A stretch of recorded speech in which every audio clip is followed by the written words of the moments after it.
সুলতান বাসিমের মৃত্যুর পর মাত্র ৩ দিন কেটেছে। শাহজাদি লায়লা তার ব্যক্তিগত কক্ষে ধাত্রী আয়শাকে ডেকেছেন। লায়লা, স্বরচাপা, চোখ তীক্ষ্ণ। আয়শা, তুমি কি নিশ্চিত যে বাবা গত কয়েক সপ্তাহ ধরে অসুস্থ ছিলেন না? তার স্বাস্থ্যরক্ষক আমাকে জানিয়েছেন তিনি একদম সুস্থই ছিলেন। আয়শা কাপা কণ্ঠে, শাহজাদি, শারীরিকভাবে তিনি সুস্থই ছিলেন, কিন্তু মানসিকভাবে নয়। ৩ সপ্তাহ আগে উজির সাদিক এক নতুন ধরনের শক্তিদায়ী কফি আনা শুরু করেন। সুলতান সেটার ভক্ত হয়ে গিয়েছিলেন, কিন্তু সেই কফি পান করার পর থেকেই তিনি অস্থির থাকতেন। লায়লা, আর অস্থিরতা? তা কিসের জন্য? আয়শা, লাইব্রেরিতে প্রতি রাতে কফি পান করার পর লাইব্রেরি থেকে একটা ফিসফিসানির শব্দ আসত। প্রথম দিকে শুনতাম সেটাকে স্বপ্ন ভাবতেন, কিন্তু দিন দিন শব্দটা স্পষ্ট হতে থাকে। জিন, জিন আমার পুরনো পাপের কথা মনে করিয়ে দিচ্ছে। আমি তখন ভয় পেতাম। লায়লা টেবিলের ওপর জোরে আঘাত করে, জিন নয় আয়শা, জিন কফি তৈরি করে না, বা দরবার থেকে শিল সাদিকের অতি ভক্তি। পরের দিন সকালে উজির সাদিক রাজসভায় জিন তাড়ানোর জন্য হুলস্থুল শুরু করলেন। সাদিক নাটকীয়ভাবে হাঁটু গেড়ে বসে, শাহজাদি, লায়লা, আপনার পিতার আত্মার শান্তি নেই। কসরা আল ফাজার জিনদের দখলে। আমাদের এখনই প্রাসাদ ছেড়ে চলে যেতে হবে, অন্যথায় রাজ্যের অমঙ্গল অনিবার্য। লায়লা শান্ত কিন্তু কর্তৃত্বপূর্ণ স্বরে, উজির সাদিক, আপনি আতঙ্ক ছড়াচ্ছেন কেন? আপনিই তো এই প্রাসাদের সবচেয়ে বিশ্বস্ত ব্যক্তি। আমাকে বলুন, গতকাল রাতে কোষাগারের শিলমোহরগুলো কিভাবে উধাও হল? জিন কি তালা ভেঙেছে? সাদিক মাথা নিচু করে, তালা অক্ষত সেও শাহজাদি, জিনরা অদৃশ্যভাবে কাজ করে। আপনি যদি আমাকে রাজ্যের কার্যনির্বাহী ক্ষমতা দেন, আমি পুরোহিতদের ডেকে জিনরে তাড়িয়ে দেব। লায়লা একটু হেসে, কার্যনির্বাহী ক্ষমতা? তার মানে আপনি বলতে চাইছেন জিন তাড়াতে গেলে সিংহাসন লাগে? উজির সাদিক, আপনার ভক্তি আজ অস্বাভাবিক বেশি মনে হচ্ছে। শিলমোহর খুঁজতে যাওয়ার আগে আপনি কফি খাননি চো? সাদিক মুহূর্তে চুপ হয়ে গেল। লায়লার এই তীর্যক প্রশ্ন তাকে বিচলিত করে তুলল। লায়লা সেনাপতি আম্মারকে নিয়ে লাইব্রেরিতে গেলেন।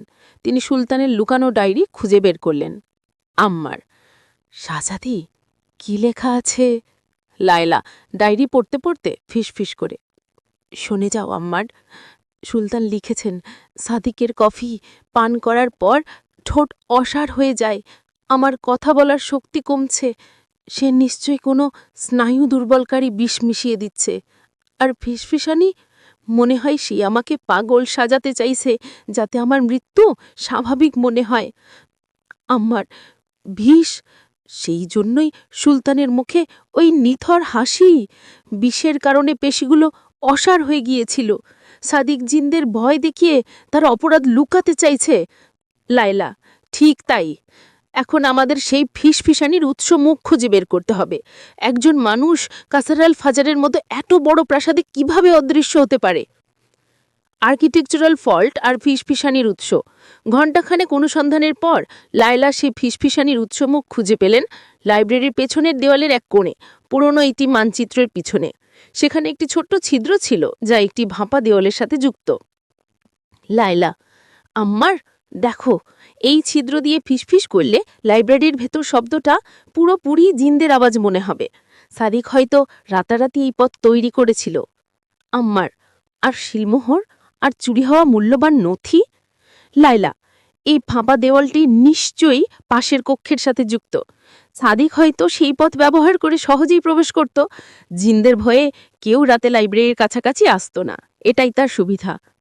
জবানবন্দি, জিন নয়, জবান চাই। 1.3 ফাতপাড়া। লায়লা এবার উজিরকে ধরার জন্য চূড়ান্ত পরিকল্পনা করলেন।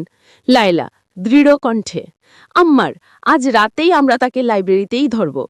তুমি একটা নকল রাজকীয় ঘোষণা তৈরি করো, তাতে লেখা থাকবে, সুলতান বাসিমের শেষ শিলমোহর আর নতুন সিংহাসন গ্রহণের নির্দেশিকাটি লাইব্রেরির দক্ষিণ পশ্চিম কোণে একটি লোহার সিন্দুকে রাখা আছে। উজির সাদিক যেন এখনই সেটি সরিয়ে ফেলেন।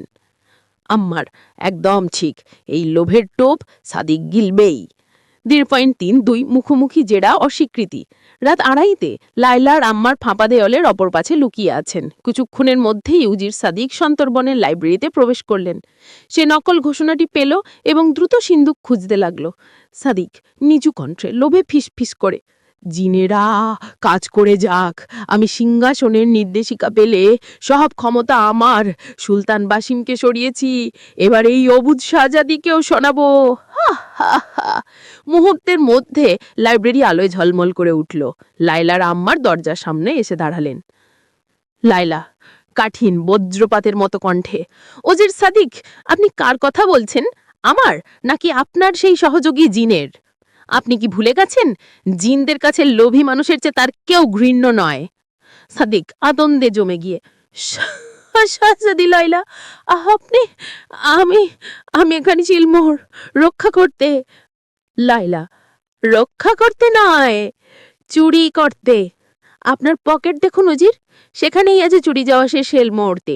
আর এই নিন আপনার সেই ফিসফিসানির যন্ত্র, ফাঁপা দেওয়াল, আপনিই ছিলেন কাছার আলফাজারের সেই জিন। আম্মার, উজির, সব প্রমাণ আমাদের হাতে। আপনি সুলতানকে বিষ দিয়েছিলেন, যা স্নায়ু দুর্বল করে এই মৃত্যুকালীন হাসি এনেছিল। স্বীকার করুন। সাদিক তখন মাথা নিচু করে পরাজয় গ্লানিতে ভেঙে পড়ে। হ্যাঁ, আমি দিয়েছিলাম। ক্ষমতা ক্ষমতা আমাকে পাগল করে দিয়েছিল। আমি চেয়েছিলাম জিনদের ভয় দেখিয়ে আপনাকে দুর্বল করে সিংহাসন নিতে, কিন্তু আপনার বুদ্ধি আমাকে পরাজিত করল।